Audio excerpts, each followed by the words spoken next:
नमस्कार, हम पुरुषोत्तम मिश्रा आप सभी जनता के अपन चैनल अनोखी खोज भोजपुरी में स्वागत करते हैं। आज हमने के आइल बनी सा क्रांति रिकॉर्डिंग स्टूडियो कुचायपुर में हमनी के साथ बैठल बानी ये रिकॉर्डिंग के मालिक कृष्णा निदर्जी जी। जैसे कि आई यहाँ के बारे में, यहाँ के रिकॉर्डिंग स्टूडियो के बारे में खुद यहाँ के जुबानी कुछ जानल जाए। आपके स्वागत बा हमारे चैनल अनोखी खोज। बिल्कुल बिल्कुल बिल्कुल।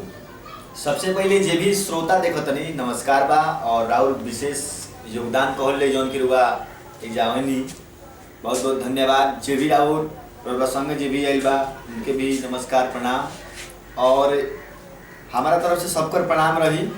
अनु जी और क्या कहतनी कहीं कहे के चाहत नहीं हम ये कि मने जोनी राउर क्रांति रिकॉर्डिंग स्टूडियो बा जी जी जी वो कुचाई उठी नहीं बल्कि पूरा अपना गोपालगंज सीवान जिला जे मने अपना समस्त चौहदी में पूरा फेमस और अपन नाम कमाइले बानी। जी जी जी जी तो अपना रिकॉर्डिंग के स्टूडियो के बारे में कुछ पहले अपन बताएं। देखी कहे के का बा को नहीं जानत है जग में कॉपी क्रांति म्यूजिक नाम कहा है। यानी कि क्रांति म्यूजिक के जहाँ भी चर्चा बा विशेष रूप से पूर्ण बहुमत से चर्चा होला। हमने के बहुत सारा देख ले हम गाना भी देख ले तरह तरह के लाइव वीडियो भी। हाँ एक और बात के बता दे चाहतनी कि क्रांति म्यूजिक में सबसे पहले अगर कहीं लाइव वीडियो होत रहे तो सबसे पहले क्रांति म्यूजिक में ही होत रहे। समझ नहीं सबसे पहले क्रांति म्यूजिक में लाइव वीडियो होत रहे और ओकरा बाद हर अपन स्टूडियो वाला जे भी स्टूडियो बा सब स्टूडियो वाला लोग अपन अपन वीडियो बनावल लाइव देखा देखी। चूँकि हमने के इतना वीडियो फेमस भइल जैसे हमने के स्टूडियो के जे भी गायिका बानी लोग सब गायिका लोग के योगदान से और गायक लोग के योगदान से और जनता के योगदान से हमने के एगो मुकाम हासिल कर पानी। तो जैसे कि राउरी खुद का अपन एक सपना रहे कि मैंने हम सिंगिंग में मान ली रिकॉर्डिंग स्टूडियो चलाएं। जी जी जी बीच बीच में रवा सिंगिंग में कोई नहीं हाँ। मैंने श्रेय केकरा के देहल चाहते नहीं और केकर मैंने देखी सबसे बड़ हम बात करे के चाहते नहीं कि ये क्षेत्र के अगर केहू गुरु बा ये क्षेत्र के इस संगीत लाइन के केहू गुरु बा तो हमार गुरु माननीय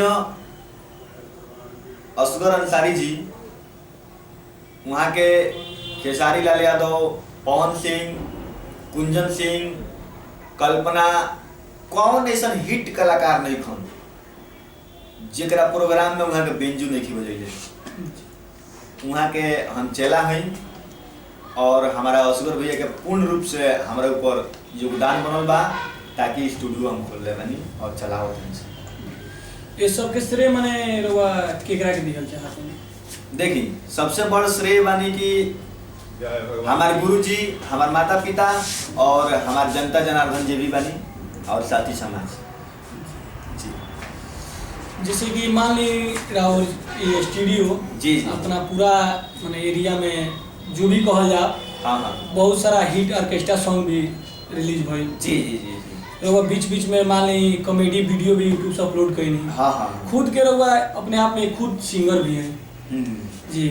तो अपने सिंगिंग के बारे में रवा क्या कहना चाहते? देखिए हम तो सिंगिंग 5वां क्लास से स्टार्ट करी और हमारा सपना रहे कि एगो गायक भी बने के बा और एगो कंपनी के मालिक भी बने के बा और कंपनी ऐसा तरीका से चलावे के बा कि हमारा तरफ से कोनो कलाकार के कष्ट ना होके, कोनो प्रकार के दुख ना होके, हर कलाकार आगे बढ़स।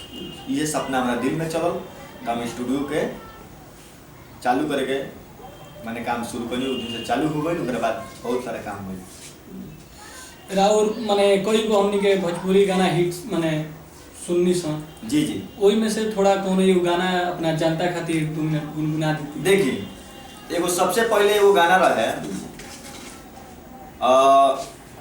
आज से 3 साल 4 साल पहले वो गाना हिट भइल, बहुत बढ़िया हिट भइल है कि ढालायो हीरो उली से ले ले रहे हाथ आ मरले चकुदार एक टूट गइल दांत। ठीक ना यही टाइप के गाना रहे करे बाप बाप। हाँ बहुत सुंदर गाना है कि मरले चकुदार एक टूट गइल दांत करे बाप बाप एंगन गाना रहे जी। और एगौरी रहे एगो कुकुर करे कोई कोई भी रहे उहो चलल, लेकिन उतना ना चलल जो चले के चाही। उ चलल एगो गाना निशा नसीली जी के, काफ़ी चर्चित गाना भइल, मकई में है होइया मकई बोले है बानी। ई गाना के सब सुन लो कब लाइव वीडियो एकर गाना के लगभग 2 करोड़ लोग देखले बा। तो सर्च करब यूट्यूब पर, जे भी देखत नहीं जनता जनार्दन सबसे निहोरा बा कि एक बार सर्च करी निशा नसीली के गाना मकई में आओ होइया। 2 करोड़ लगभग लोग देखले बा। और ये गाना के गीतकार बनी मिथुन माहिया जी, वहाँ के बहुत सुंदर गाना लिखेनी जी। तो माने ई सब अपना स्टूडियो के रुआ बतैनी बारे में जी जी एक खातिर बहुत बहुत धन्यवाद जी। और मान ली हमनियों के बहुत गाना सुनले बानी जा रुआ स्टूडियो से जी शैलेश सागर, हाँ। निशा नसीली, तमाम ऐसा सिंगर बड़े जो जी जी अपना गोपालगंज जिला से ना बिलोंग करके अदर माने जिला से भी आके रुआ हाँ। स्टूडियो से गाना गौले जी। और हिट भइले और बहुत माने बाजल गाना ई सब जी जी जी। तो कुछ माने अपना सिंगर साहब के बारे में देखी, जे भी सिंगर हमारा स्टूडियो में आई लगावे, ये स्टूडियो समझी कि हमार नहीं सिंगरे लोग के स्टूडियो हो। हमनी के उतने प्रयास कइल जाला जितना ले कलाकार हिट हो जाओ, ओकरा से माने कि ओकरा से अधिका प्रयास कब कइल जाला जब कलाकार हिट हो गई। ओकरा बाद से प्रयास कइल जाला कि लड़का आगे बढ़ो, फिल्म लाइन में भी काम करे के मौका मिली।